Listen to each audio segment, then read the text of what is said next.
கரூரில் இன்று 32 பேருக்கு அரசு பணிக்கான ஆணைகளை முதலமைச்சர் விஜய் வழங்க இருக்கிறார். இதற்காக தனி விமானத்தில் அவர் திருச்சி சென்றிருக்கும் நிலையில் அங்கிருந்து கார் மூலம் கரூர் செல்கிறார். திருச்சி வந்தடைந்திருக்கிறார் முதலமைச்சர் விஜய். காட்சிகளை பார்க்கிறோம்.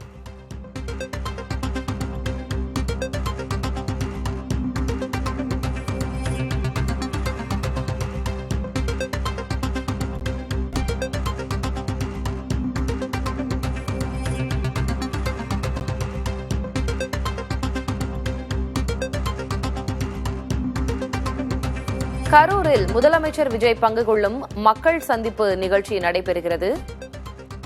கரூரில் உயிரிழந்த 32 பேருக்கான அவர்களுடைய குடும்பங்களுக்கான அரசு பணிக்கான ஆணைகளையும் முதலமைச்சர் விஜய் இன்று வழங்க இருக்கிறார். இந்நிலையில் அவர் சென்னையிலிருந்து தனி விமானத்தில் திருச்சி சென்று சேர்ந்திருக்கிறார்.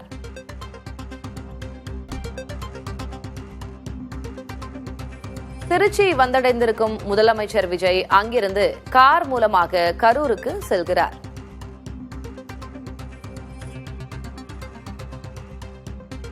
திருச்சியிலிருந்து கரூர் புறப்பட்டிருக்கிறார் முதலமைச்சர் விஜய் என்ற அண்மை செய்தியை பார்க்கிறோம். சாலை மார்க்கமாக காரில் கரூர் செல்லும் முதலமைச்சர் விஜய் அங்கு சாலை வலத்திலும் ஈடுபட உள்ளார்.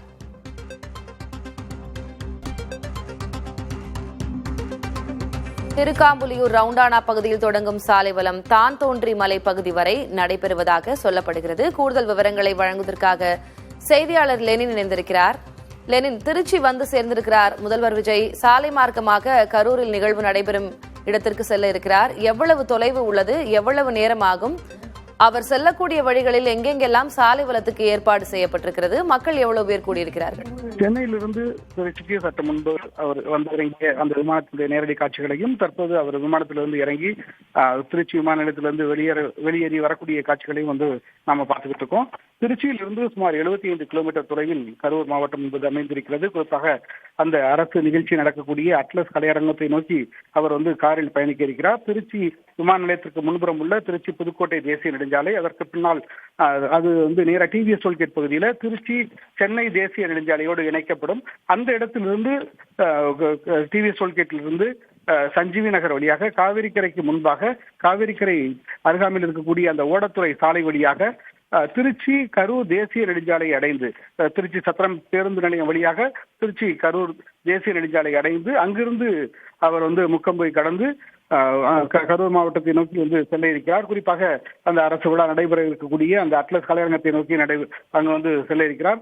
தேர்தல் பரப்புரையின் போது பாதிக்கப்பட்ட அந்த குடும்பங்களைச் சேர்ந்த மக்களை நேரில் சந்தித்து அவர்களுக்கு ஆறுதலும் நிதி உதவியும் அளிப்பதற்கான அந்த விழாவாக அது திட்டமிடப்பட்டுள்ளது. அந்த அடிப்படையில் தமிழக முதல்வர் இன்னும் சற்று நேரத்தில் இங்கிருந்து திருச்சி விமான நிலையத்திலிருந்து வெளியேற இருக்கிறார். திருச்சி விமான நிலையத்துக்கு எதிர்ப்புறம் இருக்கக்கூடிய திருச்சி மாநகரம் முழுவதும் இருக்கக்கூடிய அனைத்து சாலைகளிலும் அவர் பயணிக்கக்கூடிய அந்த வழித்தடங்கள் முழுவதும் சாலையின் ஓரமாக இரும்பு தடுப்புகள் வந்து அமைக்கப்பட்டிருக்கு. பொதுமக்கள் வந்து பாதுகாப்பாக நின்று அவரை வந்து பார்க்க வேண்டும். அதே போல சாலையில் எவ்வித விபத்துகளும் ஏற்பட்டு விடக்கூடாது என்பதற்காக அவர்களுடைய பார்வையாளர்களுடைய வசதிக்காகவும் பாதுகாப்பு நலனுக்காகவும் இந்த இரும்பு தடுப்புகள் வந்து சாலை ஓரங்களில் அமைக்கப்பட்டிருக்கு. சாலை முழுவதும் காவல்துறையினர் வந்து பாதுகாப்புக்காக பணியில் அமர்த்தப்பட்டிருக்காங்க. இன்னும் சற்று நேரத்தில் திருச்சி மாநிலத்திலிருந்து தமிழக முதல்வர் விஜய் வெளியேறி நான் சொன்ன அடிப்படையில் திருச்சி புதுக்கோட்டை தேசிய நெடுஞ்சாலை டிவிஎஸ் டோல்கேட், அங்கிருந்து பொன்மலை சி கார்னர், அதற்கு பிறகு செந்தனீர்புரம், அதற்கு பிறகு அரியமங்கலம் பால் பண்ணை, அதற்கு பிறகு சஞ்சீவி நகர், அதற்கு பிறகு ஓடைத்துறை, அதற்கு பிறகு திருச்சி சத்திரம் பேருந்து நிலையம் வழியாக கரூர் தேசிய நெடுஞ்சாலை அடைய இருக்கிறாங்க. தளபதி, கரூரில் முதலமைச்சருடைய நிகழ்ச்சி நிரல் இன்றைக்கு என்னவாக இருக்கிறது லெனின்? முதலில் எந்த நிகழ்வில் பங்கேற்கிறார்? இனி அடுத்த கட்ட அரசு தொடர்பான பல்வேறு திட்டங்களையும் அவர் தொடக்கி வைக்கிறார். அதே போல பணி நியமன ஆணைகளை 32 பேருக்கு வழங்குகிறார். வரிசையாக அவருடைய நிகழ்ச்சி நிரல் என்னவாக இருக்கிறது?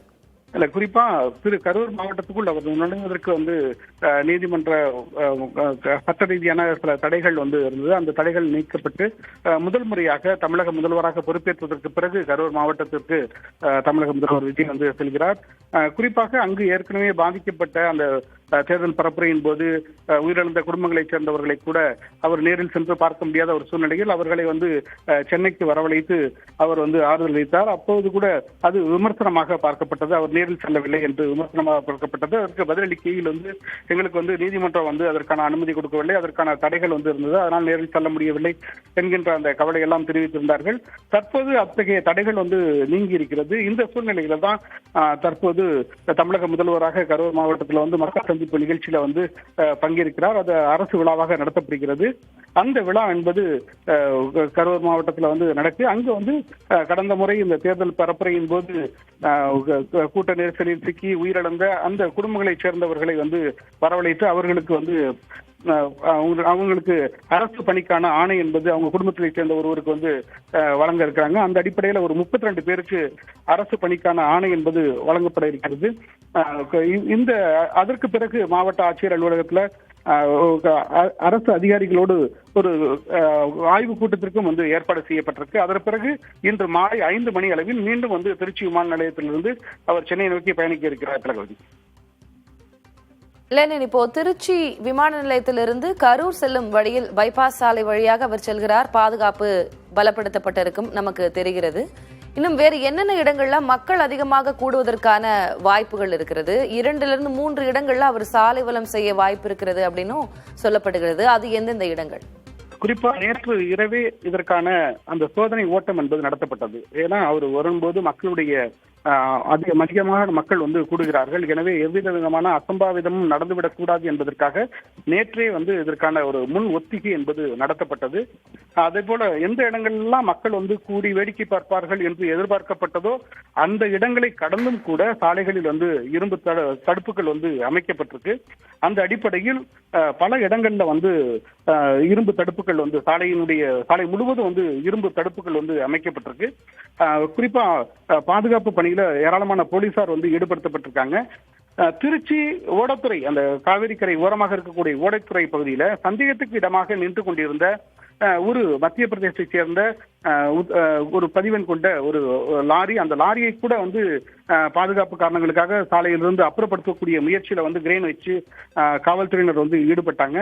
ஒரு கட்டத்தில் அந்த லாரியை அகற்ற முடியவில்லை. உடனே அந்த லாரியை சுற்றிலும், சரக்கு லாரியை சுற்றிலும் இரும்பு தடுப்புகள் அமைத்து, அது மட்டும் இல்லாமல் அங்க பாதுகாப்புக்காக அதை அந்த லாரியை கண்காணிக்கணும், ஏன்னா சந்தேகத்துக்கு இடமாக நிறுத்தினால அந்த லாரியை கண்காணிக்கணும் அப்படிங்கிறதுக்காக ஏராளமான போலீசார் அந்த லாரியை சுற்றிலும் போடப்பட்டார்கள். அப்படி ஒவ்வொரு இடத்தையும் அங்குலமாக பாதுகாப்பு கொடுப்பது, கண்காணிப்பது என்கின்ற அடிப்படையில் திருச்சி மாநகர போலீசாரும் திருச்சி மாவட்ட போலீசாரும் அதே போல போக்குவரத்து போலீசாரும் தீவிரமாக ஈடுபட்டிருக்காங்க. இது நேற்றிலிருந்தே இதற்கான ஏற்பாடுகள் செய்யப்பட்டது. குறிப்பாக இது ஒரு விழாக்கோளம் போல திருச்சி மாநகர தேசிய நெடுஞ்சாலையிலும் சரி, மாநகர சாலைகளிலும் சரி ஏராளமான தாவேகா கொடிகள் கட்டப்பட்டிருக்கு. ஆங்காங்கே தற்போது அதிமுகவிலிருந்து விலகி தாவேகாவில் தங்களை இணைத்துக் கொண்ட முன்னாள் அமைச்சர்களான வளர்மதி, வெல்லமண்டி நடராஜன், விஜயபாஸ்கர் இவர்களுடைய படங்கள் அடங்கிய புகைப்படங்களுடன் கூடிய அந்த பிளக்ஸ் பேனர்கள் ஏராளமாக இங்கு வைக்கப்பட்டிருக்கிறது. புதிய அமைச்சரவையில் பொறுப்பேற்றிருக்கக்கூடிய தற்போதைய உங்களுடைய கள விவரங்களுக்கு நன்றி லெனின்.